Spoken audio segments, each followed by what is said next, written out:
odoo beekanii akka lubbuun koo si jaalattu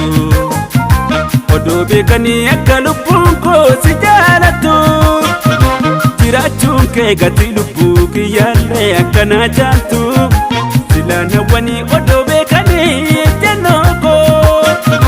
si eeguudhaaf akka wareegdee wareegamtu lubbuun koo si eeguudhaaf akka wareegdee wareegamtu lubbuun koo.